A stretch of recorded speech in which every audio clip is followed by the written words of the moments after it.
Okay, here's another way to show statistics.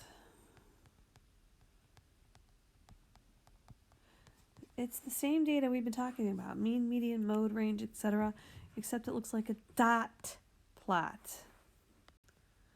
Okay, so this is what a dot plot looks like. If you see this little chart right here, that's a dot plot. Okay, and if you look at it, you see the dots. And that's not so hard to see.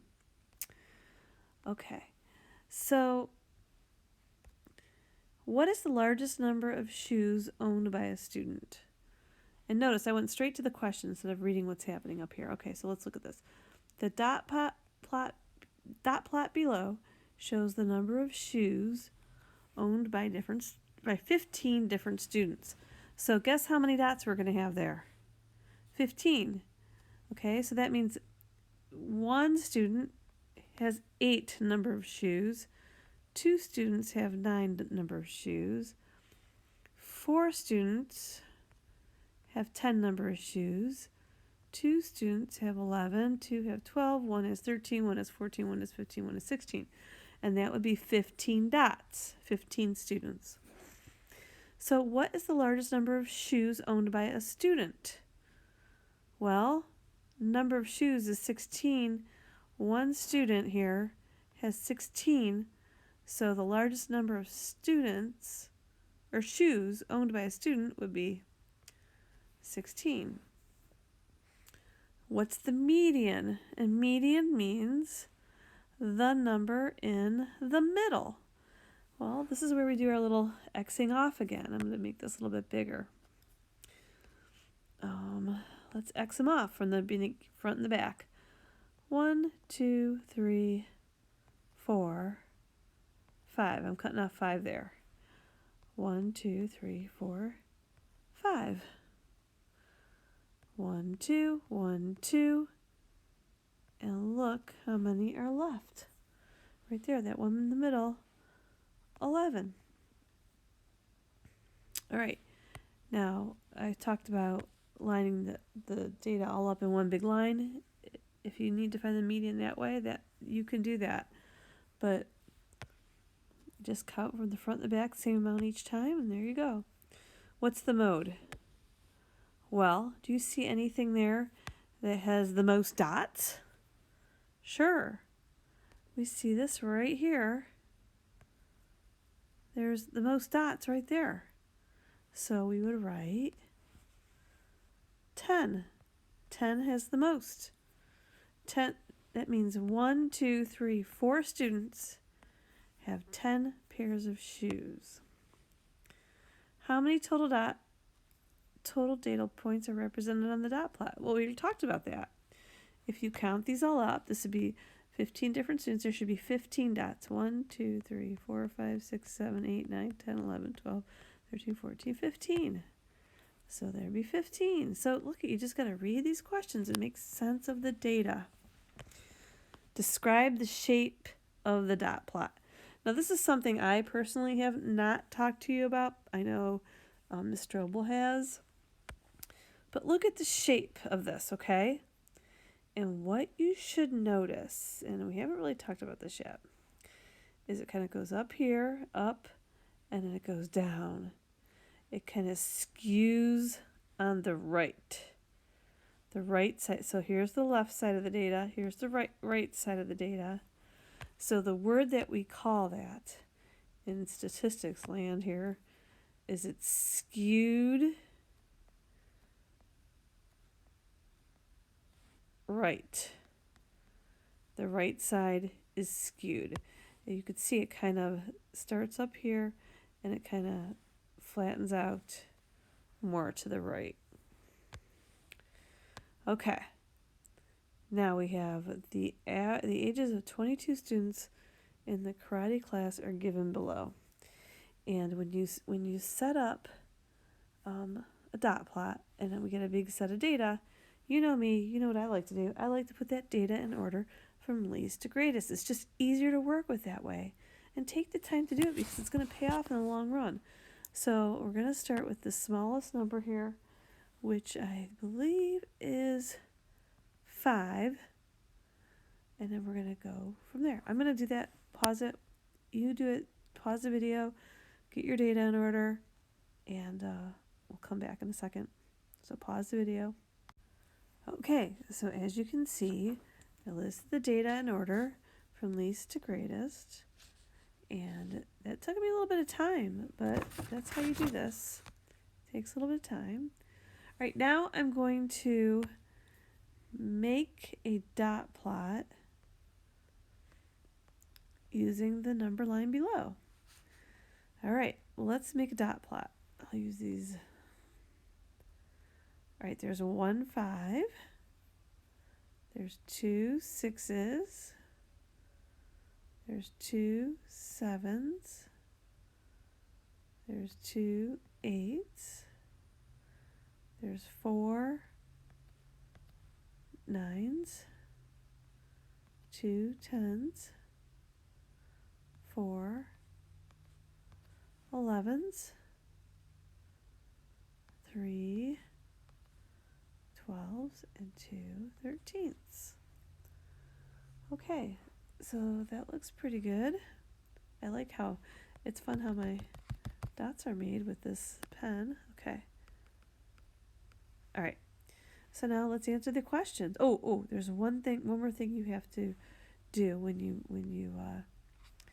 create a dot plot or any graph. You have to label it somehow.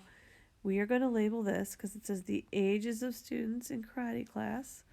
So we're just going to call this ages of students. You could add in karate classes if you want, doesn't matter. So that means 5 years old, 1 is 5, 2 students are 6, 2 students are 7, 1, 2, 3, 4 9-year-olds, 4 11-year-olds, and that's how you read that. All right, I like to go to the mode first because that's the value that appears the most in a set of data. And I'm looking at that, and I see 9 and 11 both have 4, and you can see this easily on this dot plot. So you'd write 9 and 11. The range is the lowest value and the highest value. Subtract them. So 13 minus 5 is 8. Okay, these are words. Well, let's go to median. Median is the number that would be in the middle. I could go ahead and start with this right here. 1 2 3 4 5. 1 2 3 4 5. 1 2 1 2 1 2 3 1 2 3, and there's 2 numbers in the middle.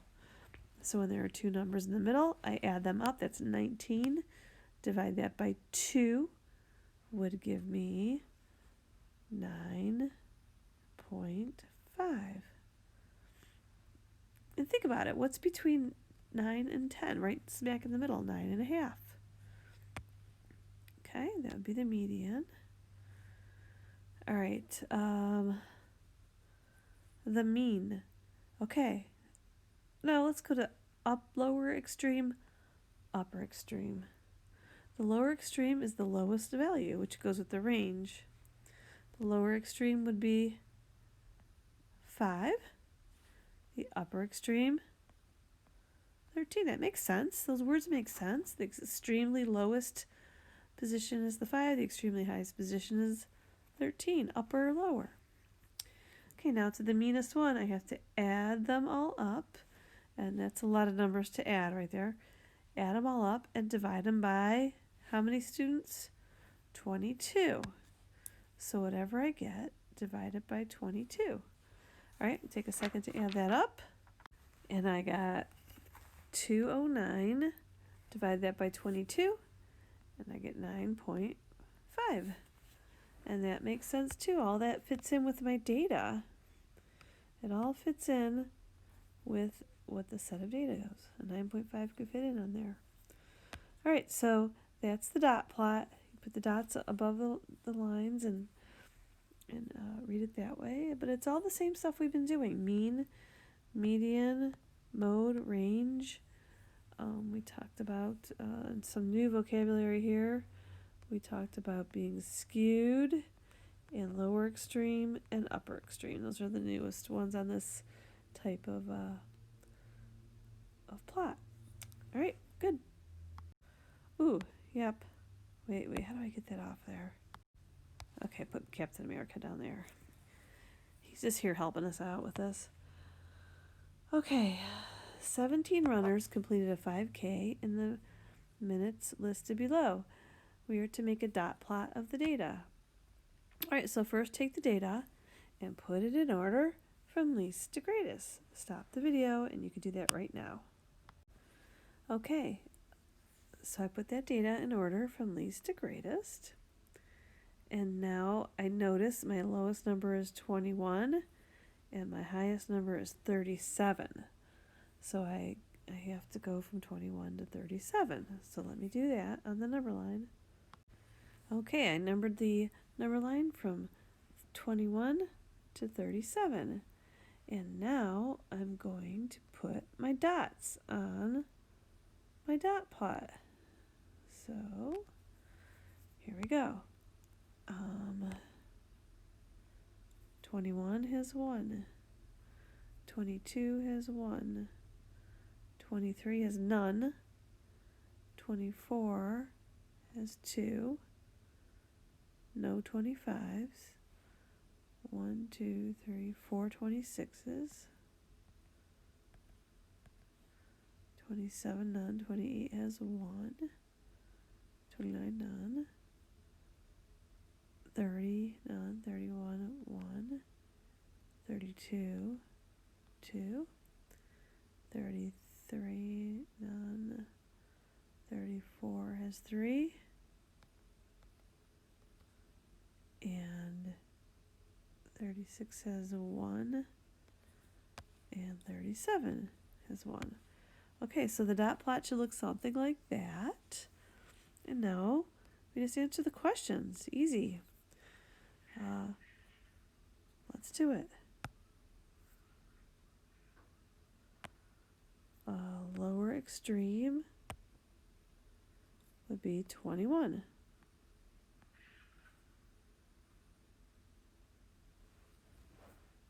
Upper extreme,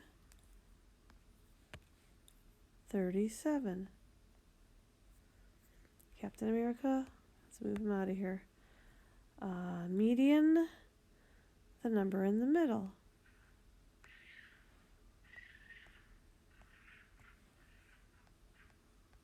4, 2, 1, 2, 1, 2, 1, 2, 28. The number that appears the most, I could see it right here. 4 dots.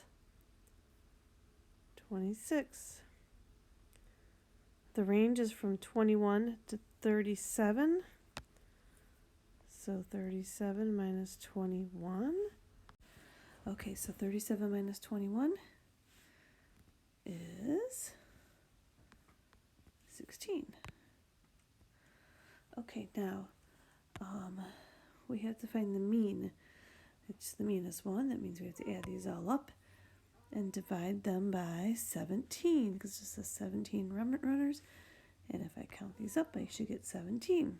1, 2, 3, 4, 6, 7, 8, 9, 10, 11, 12, 13, 14, 15, 16, 17. Okay, so add them all up, divide them by 17. And that will give me, that's 493 divided by 17. And that will equal 29. Okay, so same things that we've been doing all along. It's just that it looks different. This is a dot plot. Okay, so now the question here is, did more runners complete in the race under 29 minutes or over 29 minutes? Well, here's 29 minutes. And these are all the people who competed in under 29 minutes. And these are all the people who competed in over 29 minutes. So let's count. 1, 2, 3, 4, 5, 6, 7, 8, 9. 1, 2, 3, 4, 5, 6, 7, 8. So it looks like more runners completed in the race in under 29 minutes. So you'd write over here, under 29 minutes. Sloppy, but you get the idea. All right, that's the end of this assignment. So hopefully that will help you get through it, and that you, ooh, look at that. Do that. This guy here, he's attached. Okay, well, see you later.